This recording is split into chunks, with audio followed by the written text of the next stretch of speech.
Get ready to hear the truth about America on a show that's not immune to the facts with your host, Dan Bongino. All right, welcome to the Dan Bongino Show. Producer Joe, how are you today? It's Friday, so I'm doing good, baby. You're always so chipper in the mornings. Oh, you know? Friday. Joe's a chipper guy. I think it's because chipper. he was so used to getting up at like 2 o'clock in the morning.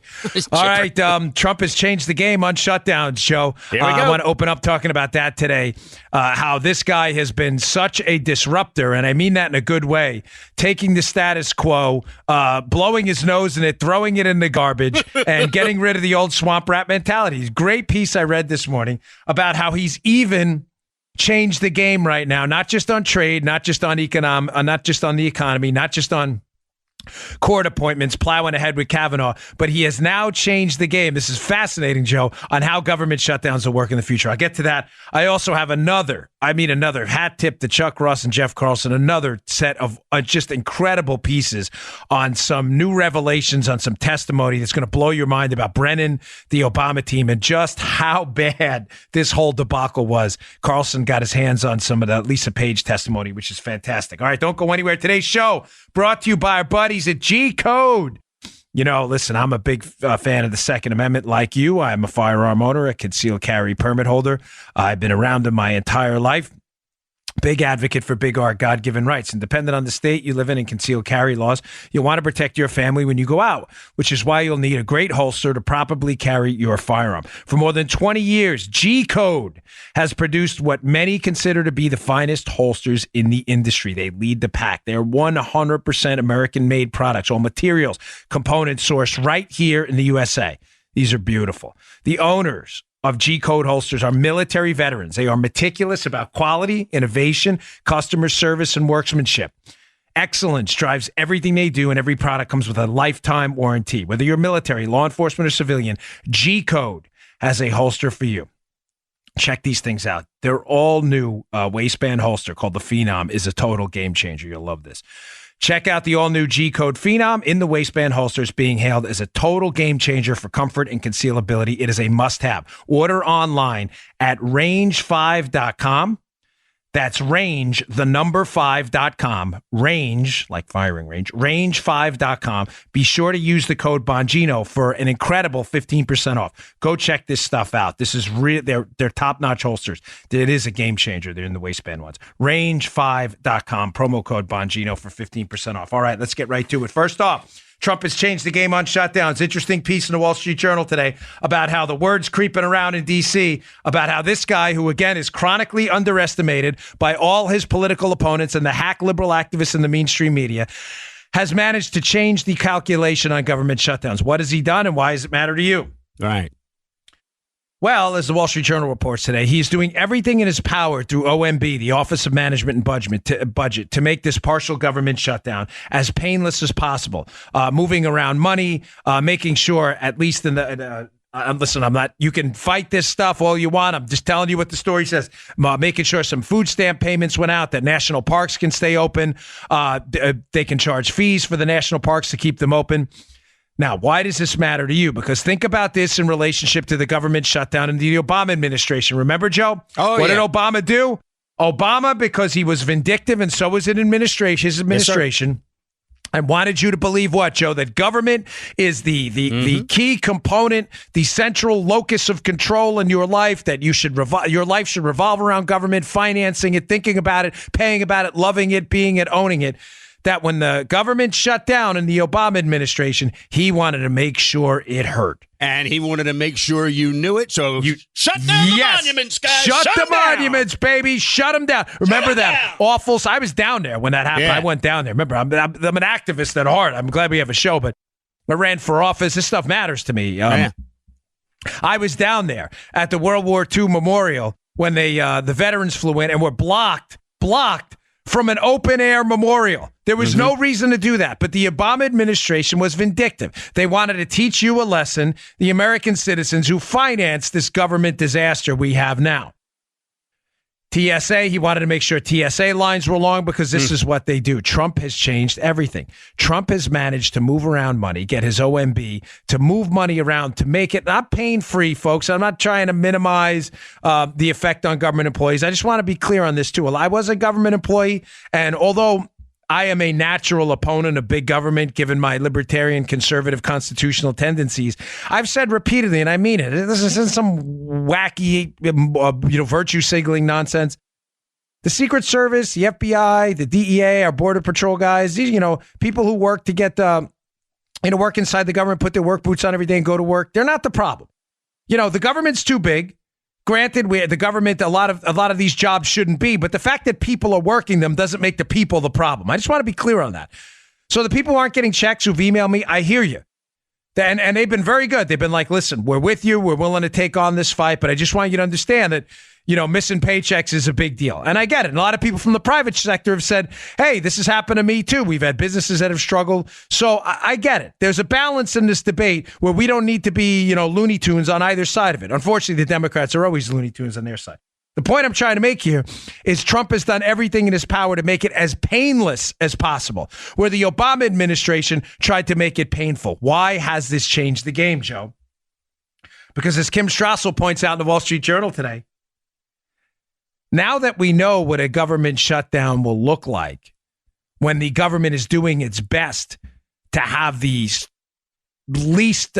smallest footprint on the American citizens, it's going to be very difficult in the future, Joe. You see where I'm going with this? Yeah. For Democrat hack presidents who want to make it painful so you know how government is important for you, it's going to make it very difficult for them to emulate the Obama model again. Are you picking up what I'm putting down? Please tell me you dig this, because this is another example of Donald Trump, again, chronically underestimated by his political opponents every time, who then comes out and gives him a backhand, a political backhand.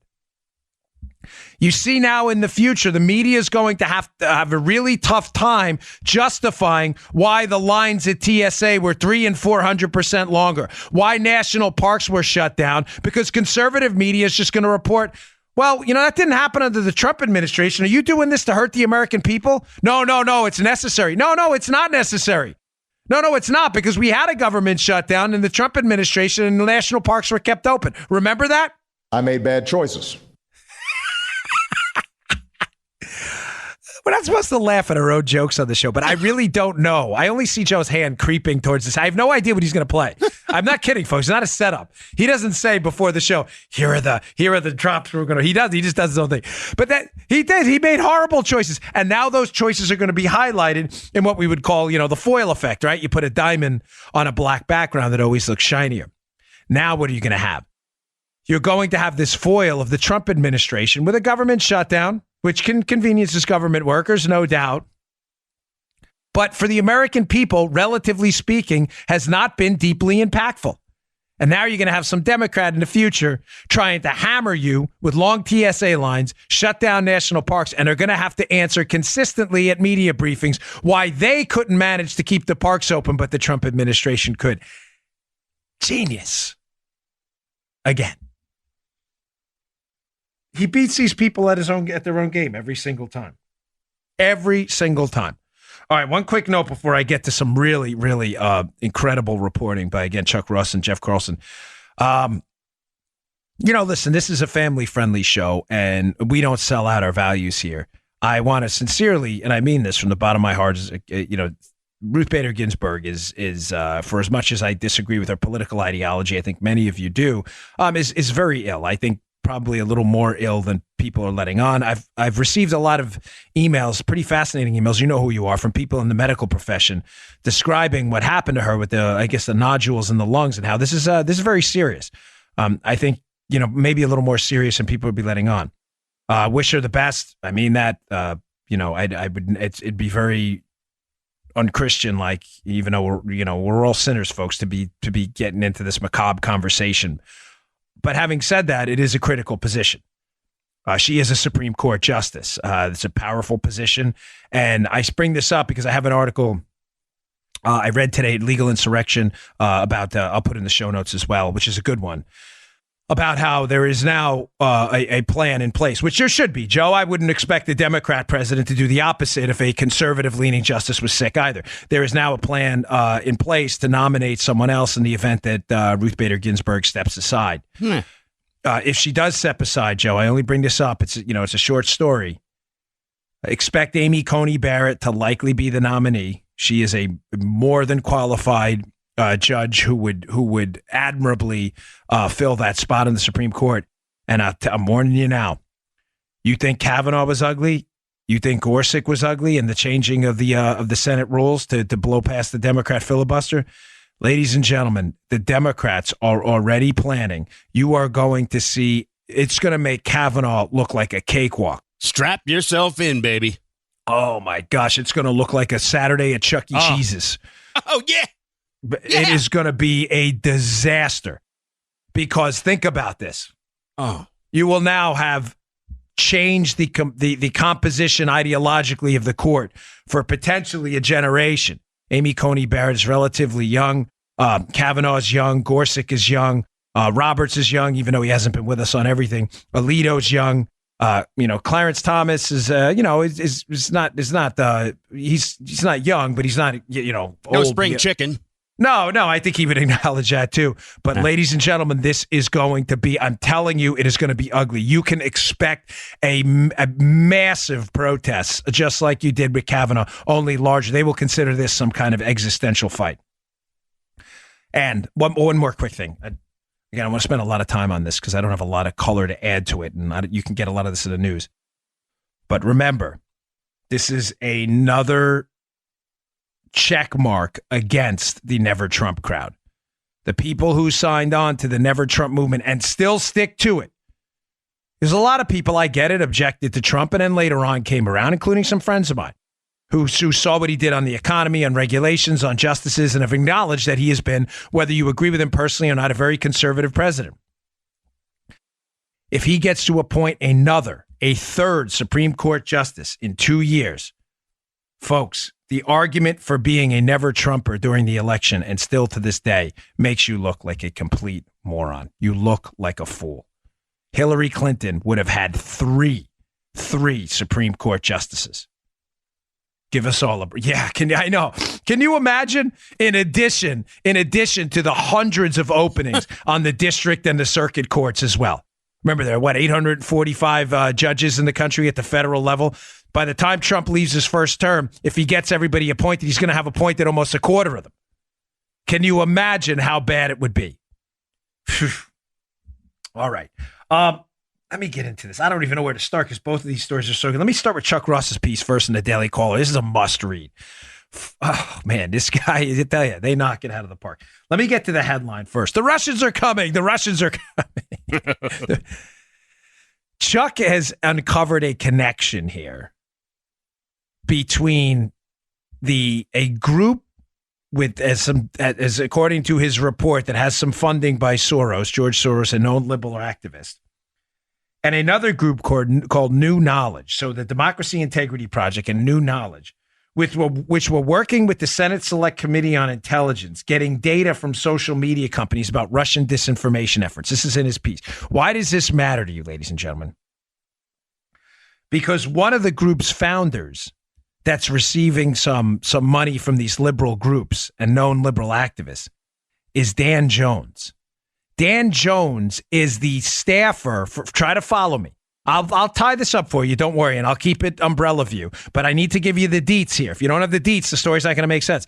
The group that was working with the Senate Select Committee on Intelligence to uncover Russian disinformation efforts using social media. One of the group's founders was working as a staffer for Dianne Feinstein, a liberal Democrat on the committee, left to found the group. The group they were working with, New Knowledge, is the same group that's been implicated in the Alabama Senate race scandal for planting fake stories about Russian support of the Republican Roy Moore. Now. What's crazier is the same group, the Democracy Integrity Project, not so aptly named, founded by Dan Jones, former Democrat staffer, is the same group that hired Fusion GPS Hillary's hit squad on Trump during Spygate after Trump was elected and after the controversy about Fusion GPS. Hired them to continue the Russiagate thing against Donald Trump. Folks, think about this, right? Understand, I'm going to tie this together for you, but these deets are important. So the Democracy Integrity Project's getting liberal activist money. It's being run by a liberal who worked for Dianne Feinstein, who sits on the Senate Committee on Intelligence. This liberal group is working with the Select Committee on Intelligence to continue the Russia investigation, despite being funded by liberals and run by a liberal who worked for a liberal who sat on the committee. It's now uncovered in Chuck Ross's piece that they had some symbiotic work efforts with a company called New Knowledge that has now been implicated in a major scandal in Alabama that claimed that Roy Moore, the Republican running for Senate against Doug Jones, was being supported by a bunch of Russians. That was fake. It was one of these false flag operations. It was fake. It's now known to be fake. They started a bunch of fake social media accounts under the guise that they were Russian social media accounts, Joe, and followed Roy Moore to say, look, the Republicans supported by the Russians. The Russians are coming. The Russians are coming. The Russians are coming. Why is this story important, folks? Because it's a story about the media. It's not a story about the Democracy Integrity Project, New Knowledge, Roy Moore, or anyone else.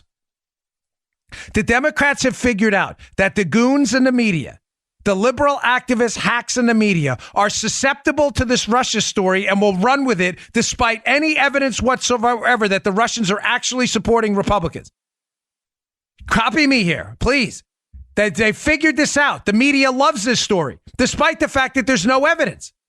So instead of making the story go away, even after they were exposed, Russiagate, Spygate, all of this stuff, they continue to double down on this Russia story, trying to tie the Russians to Roy Moore and trying to continue the Russia investigation with the Senate Committee on Intelligence, with the same staffers who were working with the same company, Fusion GPS, which fabricated the dossier in the first place. Copy that, Dan. You would think they'd give up. You'd think they'd give up. The dossier was exposed as a hoax. Christopher Steele was outed for promoting false information in the dossier. Glenn Simpson is on the record telling conflicting stories about when he was working with the FBI, when he wasn't. The Russia hoax was completely exposed. The spying operations exposed.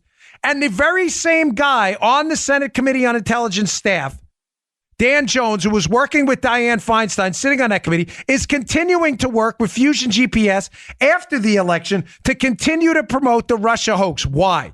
Because the media refuses to call them out. They love the story and they hate Trump. Not only did they continue the Russia investigation afterwards, as Ross's piece points out in the caller, they tried the same thing on Roy Moore.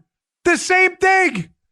Roy Moore, look, he's being followed by Russians. The Russians are coming. And the media will gleefully pick it up. Now, in their defense, because again, we're fair here, or we try to be. And if we're not, listen, call us out. That's fine. But the New York Times, to their credit, did do an expose on the Roy Moore story. In other words, that this was a fake operation, that these were not Russians supporting Roy Moore. These were Democrats supporting Roy Moore and Democrat activists claiming it was Russians. You tracking, Joe? They were fake Twitter accounts and social media accounts. Look, these Russians are following. What was the Facebook account? Moskova, Piva, Spasiba. Yani Gavru, Peru. Well, that's the only Russian I know from spending some time over there, right? I don't know a lot of Russian. But was that it? Those were the pages? Piva, that's a beer, I think, in Russian, right? Those were your pages? You couldn't have done a better job. They were fake. They were set up by Democrats. And why? Because they know large swaths of the media, including the New York Times, which exposed it, will continue to promote the Russia hoax because they can't stand Donald Trump. Duh. Duh. Niet. Now, it gets better. Oh, I got so much. I hope I'm the... Does it make sense so far, Joe? You are the audience on Buzz. Big time. This is quite entertaining, dude. Oh, it's great. Remember, the gist of the story is the Democrats have figured out the media will run with a Russia story, so they just keep using it. day. They're still working with Fusion GPS, the same people after the election to hammer this guy, and they're still using the model on Roy Moore. Now, doubling down on this, who is Dan Jones that's running this group, doing all this, the Democracy Integrity Project, working with New Knowledge, another company that was involved in the Alabama thing? Who are they communicating with, or who is he on known text messages now communicating with? This ties into yesterday's show. Remember in yesterday's show, I told you the whole thing about Paul Manafort, the New York Times fake news story, that, Paul Manafort was communicating with Oleg Deripaska, this Russian oligarch, about polling data in the Trump team when he was a campaign manager. Right. Collusion. Well, the New York Times issued a massive correction suggesting that it wasn't Manafort communicating with Russians. He was, in fact, communicating with Ukrainians. Fine. Unsavory. Can we agree, Joe? Yeah. But not Russian collusion tautologically, by nature. If he's giving information to Ukrainians about polling data with large swaths of it, which were publicly available, by the way, I'm not excusing it. I'm just giving you the facts. Then that's hard to categorize as Russian collusion unless you think Ukraine is part of Russia. It's not. Maybe the media needs a geography lesson or a history lesson. But what's worse about this is Deripaska, who was a former business partner to Manafort, hired a lobbyist named Adam Waldman. Adam Waldman's text messages are damning. So this Russian, who they're so worried about Manafort's connections to, hires a lobbyist.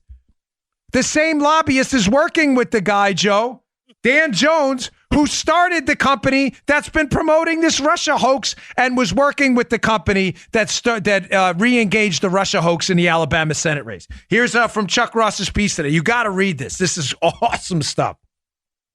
Waldman, the lobbyist hired by the Russian, the Democrats think is a problem, Deripaska. But they only think he's a problem when he's attached to Manafort. Right. From his piece. Waldman also provided text messages from March 17, 2017, in which Dan Jones said the Democracy Integrity Project helped plant anti-Trump news stories. In other words, the dossier has already been debunked. It's March of 2017, Joe. We know it's a hoax. Trump is the president. And Dan Jones, who leaves the Democrat staff in the Senate, is still planting these stories. Here's a quote from Jones in a text. Our team helped with this, Jones wrote to Waldman, linking to a Reuters article about Russian investment in Florida properties owned by President Trump.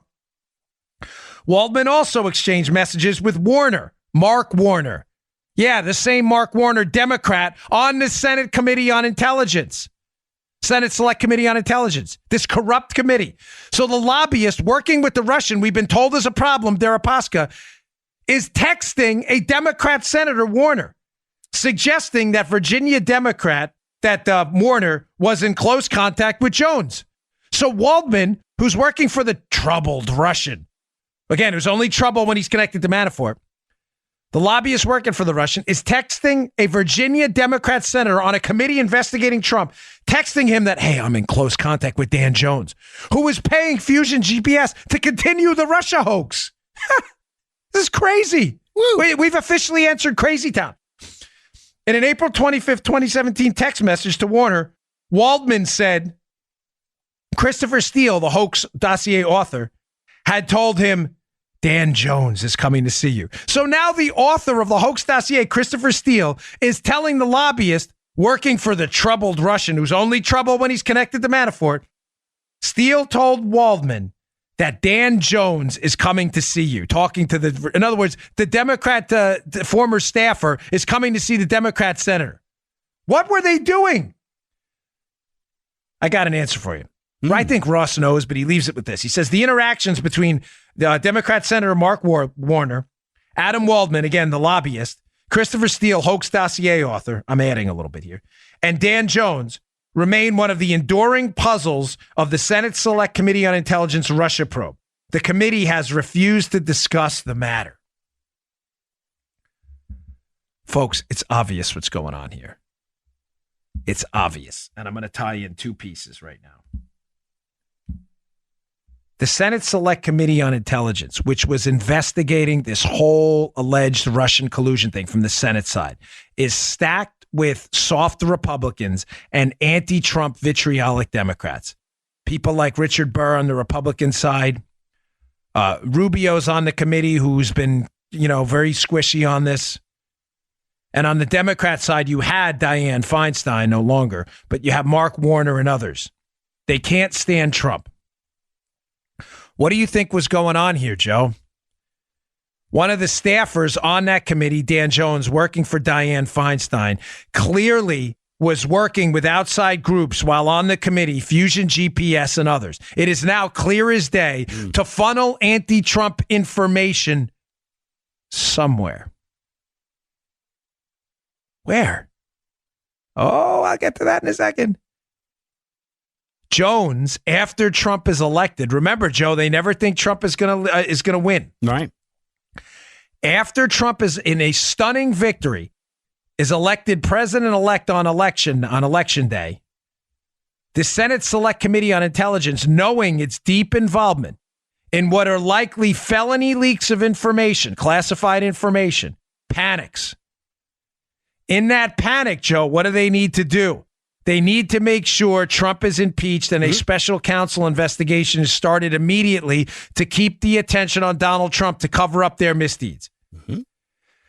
A senior staffer on that team who's been involved in all of this then leaves because he'll have more flexibility, goes and works for a multi-million-dollar funded by liberal activists, including, according to Russ, some Soros money in there, a group called the Democracy Integrity Project, which then continues the Russia hoax investigation, knowing it's a hoax, by the way, with the sole effort to keep a steady flow of Russia stories going to a compliant media that will eat it up, put it out in the media, and keep the attention on Donald Trump the whole time. Commence the resistance! Yes, sir. And the effort is so successful, Joseph, that they emulate the model in the Alabama special election against Roy Moore. You got it. Now, what's the breaking news in the piece? We already knew about the Alabama thing. Apparently, this was done in the 2018 midterms, too. These people have... I'm trying to keep it family friendly. They have nerve. We'll leave it at that. You almost have to be in awe in the most disgusting way of the Democrats' nerve on this. They try the Russia thing once, it doesn't work. They try it twice in Alabama, it works there. And then they try it again in the midterms, despite the fact everybody knows what they're doing. Folks, read the piece. It is absolutely damning. But a couple of the pointers I want to bring out in this. Now does the prosecution, the light prosecution of James Wolfe and the Feinstein release of Glenn Simpson's testimony make sense? To some of you right now, you're putting it together. Some of you who are new and haven't been listening, a lot of this is in my book. It'll make sense if you read it, Spygate. But I'll explain it to you quickly because I want to move on to Carlson's piece. Joe, this makes all the sense in the world now. All right. James Wolfe was the staffer on the Senate Select Committee on Intelligence who was prosecuted for false statements to the FBI. The prosecution and the statements he made were the alleged falsities, were that he had not been in contact with reporters about information. Now does it make sense? The Senate Select Committee on Intelligence was likely using this guy to leak information to the media to keep the heat on Donald Trump, and he was their conduit. Why? Now it makes sense. They were probably using Wolfe because, remember, at one point, Wolfe's attorney, remember what he was prosecuted for, folks? Follow me here. He was prosecuted for false statements about talking to reporters. His attorney at one point threatened to call sitting senators on the Senate Committee on Intelligence in his defense. Really? What would they say in his defense? Maybe that he was instructed to leak that information. Oh, you digging? Did you notice, by the way, all of the important people that wrote letters about his character, Joe, for his sentencing hearing? Clapper and others, all of the players in Spygate. Oh, Wolf's a good guy, Judge. Don't sentence him too much. Folks, why do you think that is? Because this guy Wolfe was likely the conduit to the media who was instructed by the Senate Committee on Intelligence to continue to promote hoax Russia stories being supplied to Jones, Feinstein, and others by Fusion GPS and are continuing to be supplied to them by Fusion GPS after the election. Now does the Feinstein leak of Glenn Simpson's testimony make sense? Oh, yeah. Yeah. Remember, Dianne Feinstein, when she sat on the committee, they had a briefing by Glenn Simpson, who was a big shot there over at Fusion GPS. Glenn Simpson's testimony behind closed doors was leaked by Dianne Feinstein. She put it out there, and everybody was shocked. Why would she do that? I'd said to you in the show, I know you remember, Joe, it's obvious why she did that now. Her staffer, Dan Jones, was the one responsible for the misinformation campaign. So the best way to get a bunch of witnesses involved in a misinformation campaign to not step on each other and get their stories wrong when they're called by the FBI or a committee to testify is to leak the testimony of Simpson so that everybody can coordinate their story. It makes all the sense in the world now. The prosecution of Wolf, he was going to call the senators because he's probably the conduit. He's the media guy. This was a media operation to get a false Russian collusion story out there that they are still doing now. They never give up, these people. Read the piece in the show notes. It is spectacular. All right, I want to move on to Carlson's piece because it's just as good. All right, today's show brought to you by 23andMe. Hey, we live in a world right now where we have access to data that gives us more personal insights on who we are. From how well we sleep to how many steps we take per day. Shouldn't our health resolutions be customized too? 23andMe allows you to go beyond ancestry to access more personalized insights based on your DNA, from health predispositions to lifestyle choices. With the 23andMe Ancestry Kit, you get over 90 reports on your health, traits, ancestry, and more. I took mine. I found out a bunch of interesting things about myself, including that I am an awful sleeper, which, it's good to know I'm not some weirdo that it's in my genes at this point. You can also get the lactose intolerance report. Having trouble digesting dairy products? Almost everyone's born with the ability to digest them, but some people lose the ability as they age, including me. Do you have a genetic variant that makes you unlikely to be lactose intolerant? You can find out with 23andMe's lactose intolerance report. Your genetic weight report. With 23andMe's genetic weight report, you can discover if your genes predispose you to weigh more or less than the average. And unique to you insights, which will give you your healthy habits likely to have the biggest impact on weight based on your genetics. What will your DNA help you discover about yourself? Check out your 23andMe Health and Ancestry Kit today at 23andme.com/Bongino. That's the number 23andme.com/Bongino. Again, 23andme.com/Bongino. Go check it out. It was pretty fascinating when I got mine. I was like, darn. I always knew I was a terrible sleeper. I read it on No Sleep because I hadn't slept the night before too, which is just kind of ironic. Okay. So that's the takeaway where we've been so far. Trump's changed the game on shutdowns by making it as relatively painless as he could, which will make it tougher in the future. Secondly, this Russia thing was clearly a media Senate Committee on Intelligence, Obama administration operation to plant fake stories that are still going on to this day. Moving on to the next story, because it's just, again, another mind-blowingly good piece by Jeff Carlson. He got his hands on Lisa Page's testimony behind closed doors in Congress, and there are some, and I mean this, folks. I know I'm not going to do bombshells, whatever. I mean, I'm not going to get into that. So I'm trying to hype you up for anything. There are some stunning allegations. Now, some of these allegations, although stunning, if you're, again, a regular listener to the show, may not be stunning to you, but many of you just joined in the last few months. I always say, remember the names. Mm-hmm. It was the best investigative tool I ever got. A former boss of mine in the resident office in Melville, Long Island, when I worked out there, when I was a federal agent, said, Dan, remember the names, memorize them. Because when you see a name creep up again in an investigative report, if you don't have it committed to memory, you're not going to make the connection. He was right. It was the best tip I ever got. You're going to see some very, very interesting names in Lisa Page's testimony. So what did he uncover here?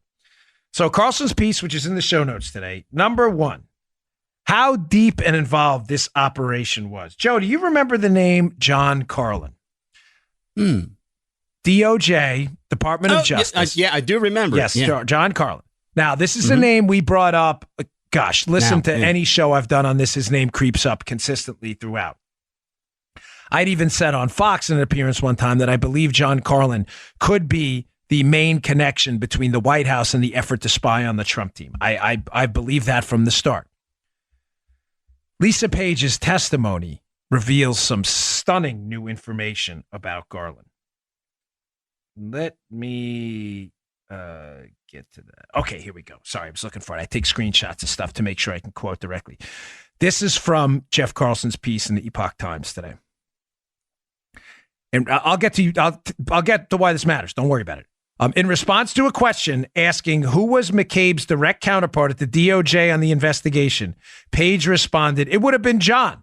It was either John Carlin or George Toscas who would have reached out to McCabe." Now, the staffer asking this question, you may say, "Okay, all right." So in other words, the investigation into Trump, they're asking Lisa Page, the FBI lawyer, intimately involved with one of the lead investigators in the Clinton case. I mean, literally intimately involved. She's having an affair with Peter Strzok, who is one of the lead investigators, supervisors on the Clinton case and the anti-Trump case, right? Mm-hmm. She is the FBI lawyer assigned to the team. This woman knows everything. She has all the dirty deets on this. She's asked a question about who is the deputy director's direct counterpart in the DOJ coordinating this attack on Trump. And what does she say? It would have been John Carlin, who would have reached out to McCabe. Now, this is going on in a piece. The congressional staffer hearing this, apparently, he's freaked out right away. The congressional staffer was doing this particular line of questioning appeared to mitigate the information revealed by Page. In other words, Joe, the staffer's like, John Carlin's name just came up. Don't worry, I'll explain. The staffer says, well, numerous witnesses have confirmed to us that George Toscas, a career prosecutor, was in charge of day-to-day operation of DOJ on this investigation, and that Carlin and other political folks above him had briefings, certainly, so they had knowledge, but didn't have input in the investigation. What is going on here? Why is this congressional staffer so freaked out that the lead FBI lawyer on the case on their side had just admitted that the guy at the DOJ running this whole anti-Trump operation is John Carlin? The congressional staffer, no, we have witnesses that say otherwise. It wasn't Carlin. That's not what she said. Who was John Carlin? Let's see, Joe. Let's dig in the memory hole. You know, we could use a Gary Gnu drop. There's no Gnu's like good Gnu's with Gary Gnu. We could use a Gary Gnu drop right now. Yeah, man. I'll find that. What was John Carlin's job prior to being a senior level official at the Department of Justice, clearly now intimately involved in the case against Trump? He was a chief of staff for who? Dig, I know it's there. Oh, Bob Mueller. Oh, what a coinky dink that is, right? Gosh, like, God rest her soul, Miss Gilfeather, my fifth grade teacher. You know, life's a bowl of cherries, don't fall in the pits. There's the pits for you, folks. So you're telling me right now, just to be clear, this is where Carlson's piece is a must read. He gets a hold of Page's testimony, which I hadn't seen before. And in there, we find out this FBI lawyers acknowledge that the guy in DOJ liaisoning with the FBI to run this Trump thing was Bob Mueller's old chief of staff. No conflict of interest there at all, folks. You don't think, well, what have I told you about Bob Mueller's investigation? I mean, from day one, we have been talking about this. The sole purpose of this thing, just like the Dan Jones operation, the Senate staffer, the Democracy Integrity Project, the Senate Select Committee on Intelligence, what are the purpose to continuing this Russia hoax to this day? Including the Mueller probe, which is part of the Russia hoax. The sole purpose is to keep the heat on Donald Trump. Why? Well, obviously, Dan, because they don't like Trump. Yes, but that's not it. That's not it. That's a part of it. The other purpose is to keep the heat off of the grotesque, legal, political, moral, ethical, and bureaucratic malfeasance that happened with all these players who have their fingerprints on an illicit spying operation against the Trump team. It is obvious. Mueller was the perfect guy. Of course Mueller's going to protect his buddy Carlin by keeping the heat on Trump. Of course. This guy is so deeply conflicted, Mueller. It's outrageous he's still involved in this case. How can you tell? You can tell by the... Joe, this is not news to regular listeners. I've said Carlin's name repeatedly. Yeah. But now that we have the testimony, and most importantly, the dramatic response by the congressional staffer who now senses, we can't have Carlin's name come up. Carlin was Mueller's old chief of staff. Freaks out. No, it wasn't Carlin running. It was Toscas. Then he goes on, do you have any personal knowledge of them? Page was asked. He freaks out because he cannot have Carlin's name come up. Ombudsman Armacost. Does this make sense? Yes, it is, Dan. The Mueller guy, Mueller was the only guy out there who was deeply conflicted enough to be willing to run a bogus investigation into the Trump team to keep the heat off all the players Mueller knows. Man, peas in a pod. Yeah, exactly. Bob Mueller's counterpart when he was the FBI director on the Uranium One investigation. This deeply, deeply corrupt cabal of nonsense where Bill Clinton was receiving $500,000 fees from Russian banks involved in the financial analysis of the Uranium One deal. Hillary Clinton sitting on the board that basically refused to disapprove the Uranium One deal. Who was the prosecuting? Rod Rosenstein. Who was his FBI director? Bob Mueller. Mueller knows everybody. This is a hoax. This whole thing is a hoax. Just when I thought I was out, they pulled me back in. On Carlin, Nate, that's perfect for that. Because on Carlin, Nate, I'm not kidding. I said this on a Fox appearance. Some lady said that on Twitter. She's like, Dan talks about himself. I'm not trying to talk about, I don't care. This is Jeff Carlson's work. I'm not talking about myself. I'm just suggesting that I was cued on to Carlin a very long time ago by smart people. I'm not claiming any credit here. Please, this is not hey, look at me. I'm Karnak.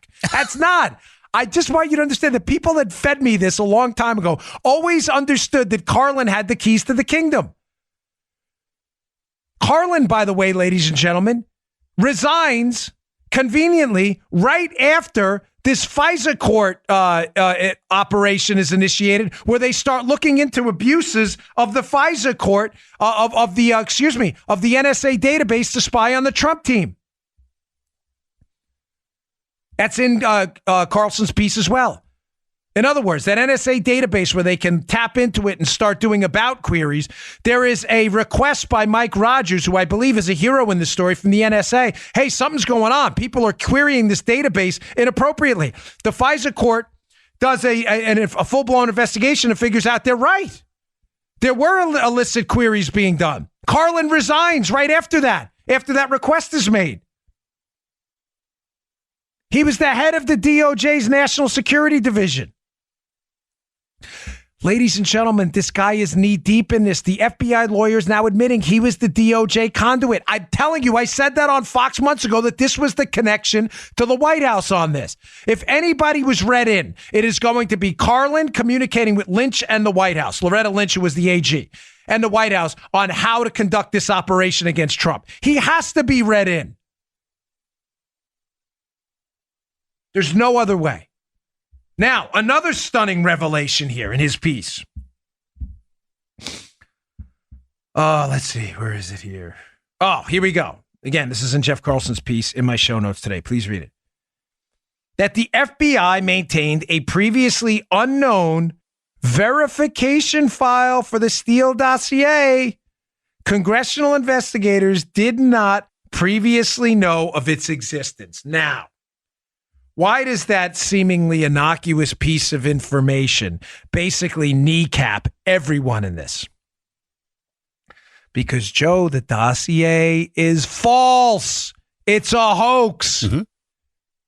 There is a formal procedure called the Woods procedure to verify information brought into the FISA court used to spy on people.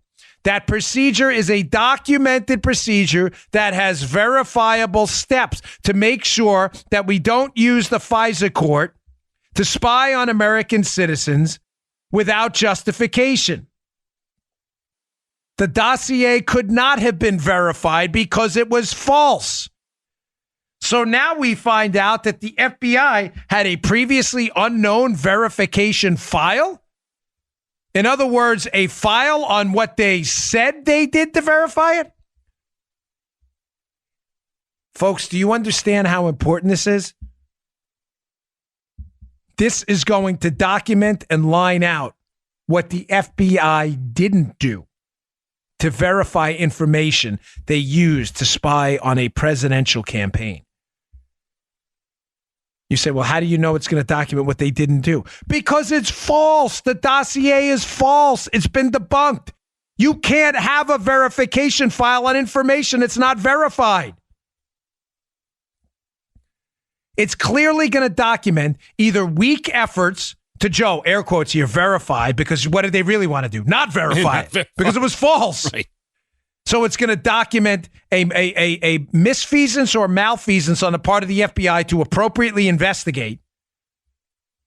And it's also probably going to document on who signed off on it, despite the fact that it wasn't verified, and who is the last person, one of the last people in the DOJ, who would have to sign off on this verified information before it got into the FISA courts. Let me think. Remember the name? Oh, John Carlin. Yeah, John Carlin. Old John appears again. He's one of the last figures in the DOJ to sign off. You think his name may have appeared in this verification file? Having signed off on false information?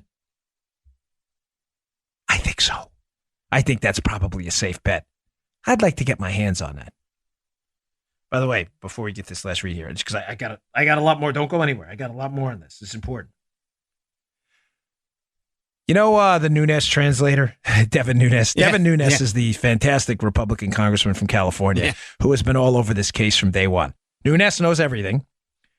He's had seen the classified information. Nunes, nobody has their arms around this case like Devin Nunes.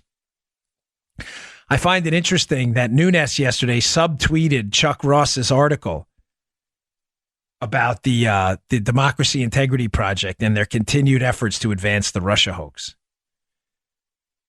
Nunes in his tweet said, hey, the Russiagate stuff's all coming apart now. Employing the Nunes translator, what does that say to you?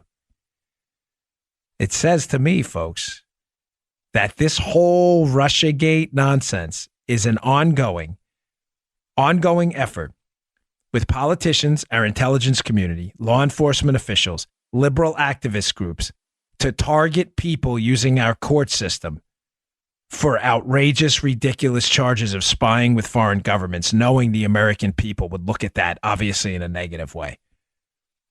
Why would Nunes subtweet Ross's piece?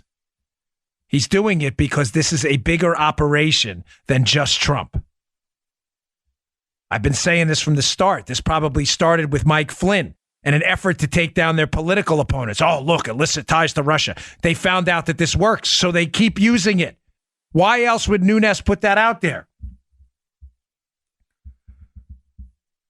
Why else would Nunes subtweet that? I'm telling you, he did it because he knows this is a bigger operation. All right, I've got a couple more just bonkers things from Carlson's piece that are just incredible. All right, today's show also brought to you by Morning Recovery. I love this product. My wife and I have date nights on Saturday nights. We love it. I look forward to it the whole week. I really love spending time with her. But, sometimes we'll have a few drinks. Not uncommon. A couple adult sodas, right? I remember a few years ago when you go out, have a few drinks, and bounce back the next morning like nothing happened. Yeah, those days are gone for me. They're probably gone for you too. I just learned about a way to help you bounce back like the good old days. Morning Recovery is engineered to help your body detox and rehydrate after a night of drinking. Responsible drinking. Of course, we all know that. Make Morning Recovery your new pre-drink routine. Drink one Morning Recovery before you go to bed to help your body detox, rehydrate, and bounce back. You could be your fuller self the next day, get more done. I know I've received a lot of background on this company. It's interesting how they started. This guy was this ex-Tesla engineer was working in a foreign country, and he saw everybody. They would go out after work for these events and have a few drinks, and they'd come in the next morning, they were all chipper, and he wasn't. So he figured out this is how they do it with these ingredients. Morning Recovery's secret is DHM, a plant-based superhero ingredient shown to help accelerate the decomposition of toxins in your liver. Plus, it tastes great with over 1.5 million bottles sold. And if you don't love it, get your money back. I've used it. It works. It works great. It obviously, the whole, again, drink responsibly thing. There's no reason not to try Morning Recovery. They have a special deal for our listeners. Go to morningrecoverydrink.com/Dan. for 20% off your entire order. That's morningrecoverydrink.com/Dan for 20% off your entire order. Get 20% off on a 6-pack, 12-pack, or 24-pack at morningrecoverydrink.com/Dan. morningrecoverydrink.com/Dan. Try it. It works. It really does. It's amazing. I was actually kind of surprised. Okay, so getting back to this piece. So now we know Carlin according to Lisa Page, is a key figure in this. And Carlin was Bob Mueller's old chief of staff, again, hammering home that point that Mueller's here for one reason, to keep the heat off his old buddies. That seems to be his job. There's a verification file, or we should call it the lack of verification file, which will provide a paper trail. Now, if you listen to my viral speech at the Breakers, it was viewed quite a bit. In that speech, people asked me, well, what's going to happen to all the players? Are they going to go down? I said, listen, I don't think a lot of the political players are. I hope they do. I don't think it's going to happen. But I did say that the three-letter agency players that were involved in this, I think, are going to have a reckoning with justice at some point because there's a paper trail. This is the kind of stuff I was talking about. A verification file which points out the steps that intelligence and FBI assets didn't take and Department of Justice assets didn't take to verify information is going to leave these people dangling in the wind when one day someone, hopefully Huber and the people involved in the investigation of this, get these people in a room and start interviewing them. There's a paper trail. Some other stunning allegations from this from the Lisa Page testimony that Carlson has in his piece. Lisa Page, the FBI lawyer, apparently knew Bruce Orr, worked with him for 5 years and knew his wife. Remember Bruce Orr at the DOJ? Yeah. Whose wife was working for Fusion GPS, Nellie, while he was meeting with Glenn Simpson from Fusion GPS. After Glenn Simpson had been dismissed as a source by the FBI and was funneling information in this information superhighway, information laundering operation back into the FBI. Just to be clear, Steele's dismissed as an asset. Steele, I said Sim. Steele's dismissed as an asset, Christopher Steele, the dossier author, by the FBI. Right. He's deemed not suitable for use. Steele continues to meet with Orr and others, and Simpson continues to meet with getting that information back into the DOJ, despite the fact that it's deemed not suitable for use. It was an information laundering operation. Lisa Page, the lead lawyer on this case, knew Bruce Orr for 5 years. Folks, they all knew each other. This is so obvious. They all knew each other. This is one big cabal of stupidity. Now, here's where it gets really, really interesting. This is one of the last pieces I'll get out for you today, but this is good.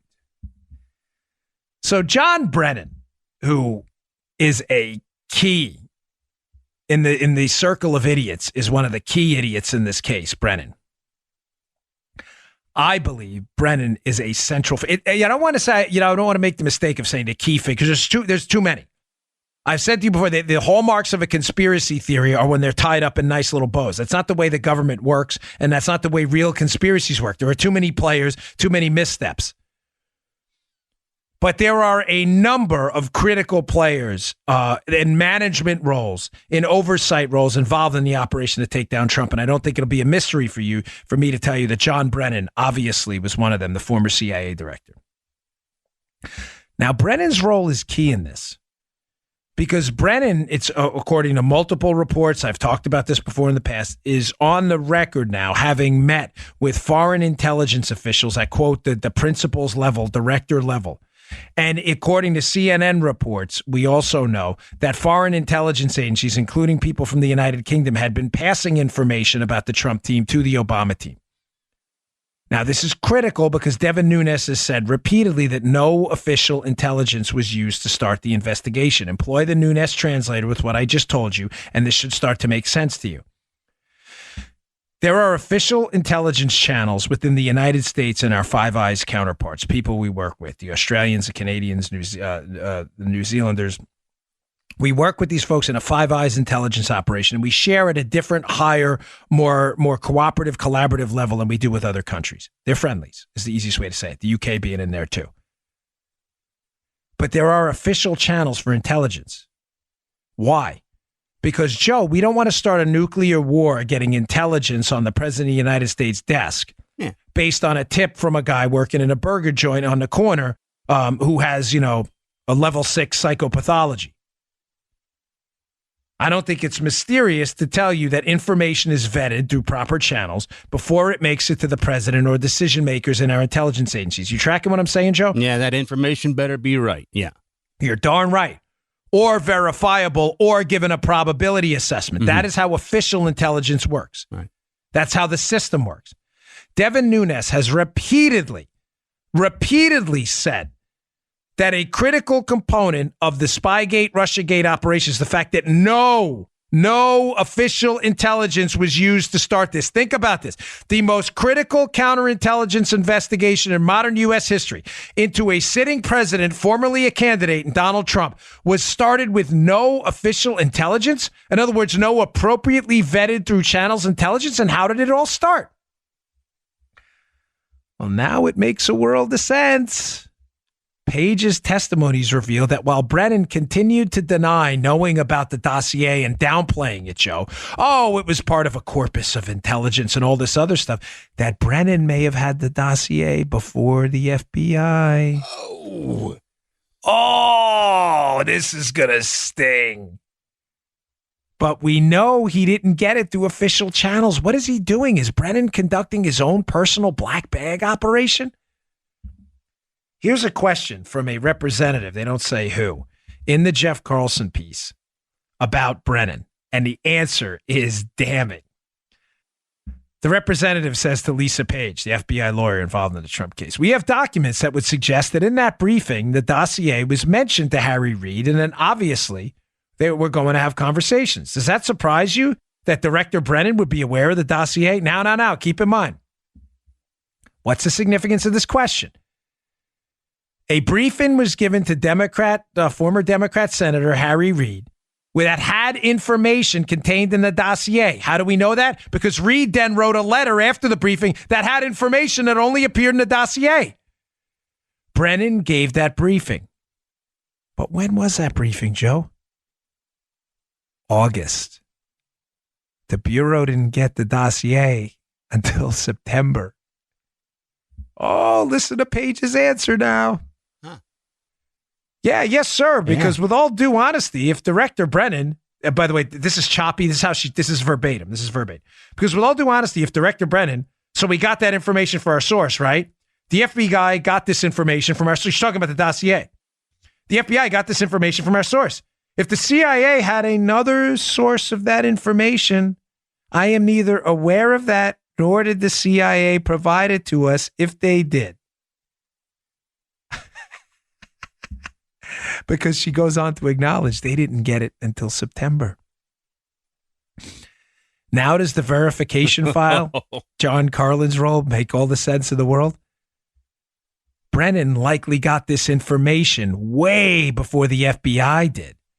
He gets the information before the FBI did, and although the proper thing to do is to turn it over to the appropriate intelligence sources, run it through official channels, and then get it over to the FBI if it's verified, that's not the way this worked. Brennan gets the information without verifying it, goes right to Harry Reid, knowing Harry Reid will run with it. Harry Reid then writes a letter to the FBI about the dossier Brennan claims to know little about, and then pressures the FBI into opening an investigation with non-official channel intelligence that had been unverified. In other words, a political hit job using Harry Reid and John Brennan as the antagonists in this story. Do you understand how important that piece of information is? Yeah. That the hack Central Intelligence Agency Director, Brennan, who was clearly a political animal, got this information in August. Instead of going to the Bureau, they didn't get it till September. Page just acknowledged that. Goes who? Goes to goes where? To talk to who? Goes to Capitol Hill to talk to the biggest Democrat hack up there, Harry Reid, knowing what? Reid then, before the information is verified, will write a letter to the FBI about information only in the dossier. That's how we know that's what that briefing was about. Pressuring them to start an investigation on BS info. Oh my gosh, these pieces are staggering today. But I know Carlson knows it, so does Chuck Ross. They know most of the story. But folks, expect this all to start coming out again soon. I get it.